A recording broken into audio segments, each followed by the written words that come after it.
She's a real life superhero to me. And so I spend so much time looking at my mom just being the matriarch of our family and the height of everything that I strive to achieve to be. It humbles me a lot, and it reminds me that she's human. It reminds me that this is why we work so hard.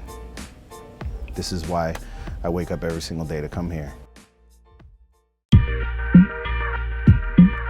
My name is Adam Woodworth. With my mom, we own and operate Chez Quans in Melbourne, Florida. House of Quans, as it translates, but yeah, man, I stand behind the brand. It's my mom's name on the building. It's my brand. I've done a lot of footwork to try to get the brand popping, and it's really me just trying to get them to try her food, because once I get them to try her food, I don't have to do anything else. Everything I do is just for I play rap music all day because I like it. There's hip hop stuff on the wall because when you come in here, that's what my room looked like. If you look at our bar, there's a bunch of Thai magazine pages combined with Source and XXL magazine pages, because that's a representation of my mom and myself. My favorite meal, it's called chicken lat na. Now, if you go to a normal Thai restaurant, it's usually spelled lard na, like Lardna, but it's never pronounced like that. It's super unattractive in my eyes.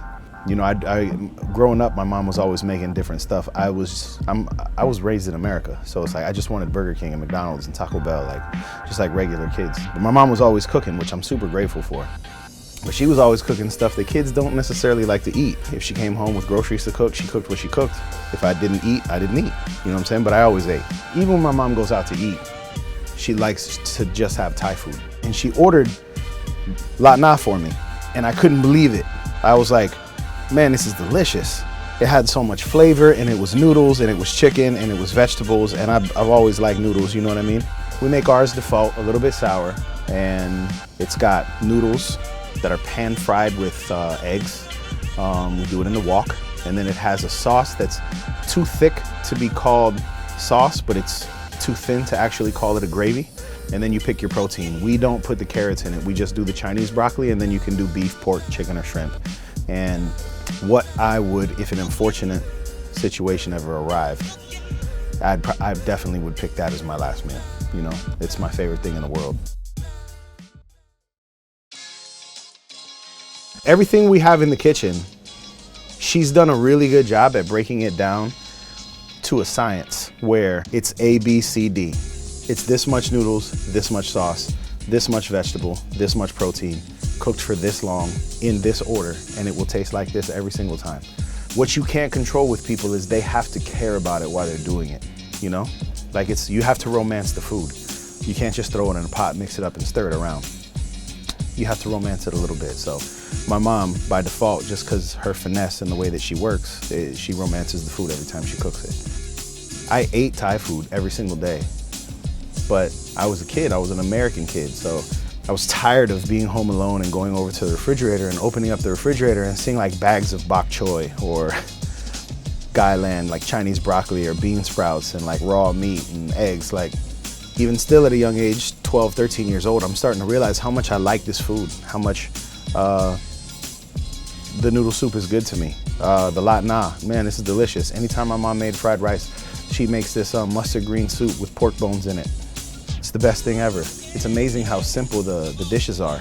And that's what I wanted to do here. I'm giving you a little bit of our culture, but from the angle we like to give it to you from.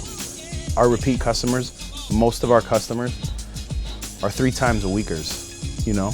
Like, they're really supporting our livelihood. It's because of them I'm able to make my mortgage payment. It's because of them my mom's able to pay for her car. You're really helping somebody. We're sitting in an idea that existed inside of my mom's head, and then became a conversation with me and her over the years, that finally she got to a point in her life and I got to a point in mine where we both could do this. And she was like, maybe I should open another restaurant. Melbourne doesn't have this type of food. This is where I'm from. Not only is Melbourne where I'm from, this is the neighborhood that I grew up in. We opened a restaurant in front of the neighborhood that we grew up in, that I grew up in. You know what I'm saying? 95% of restaurants fail after the first couple of years, after the first couple of months. So I was like, we could take a loss and at this cheap spot, and if we lose, then at least we can say we tried. Inshallah, we've done really well, and well enough to employ people, well enough for my mom to be happy when she comes to work. And my mom and I, we argue every day. I'm so beyond thankful that I get to work with my mother every single day. I love my mother to death. She's my number one in my whole life. But we fight. We fight every day. You saw how hesitant she was to get a shot of her hugging me.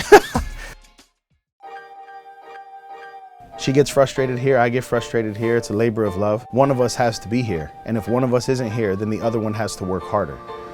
It's totally okay for me to work harder. I don't mind.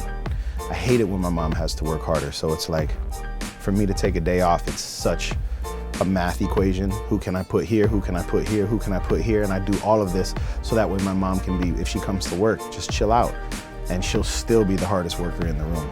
And I know that the reason my mom did this, because we spoke about it, and it's also like the reason that I wanted to do it with her, is because this is something that she could leave, you know? This is something that's supposed to be for all of us. I know ultimately, the one thing that my mom's always done, no matter what our circumstance is take care of us. So I feel like she works so hard every single day, no matter what, because she knows that at least I have this. At least when it's all said and done, I have this, and I can give this to my family.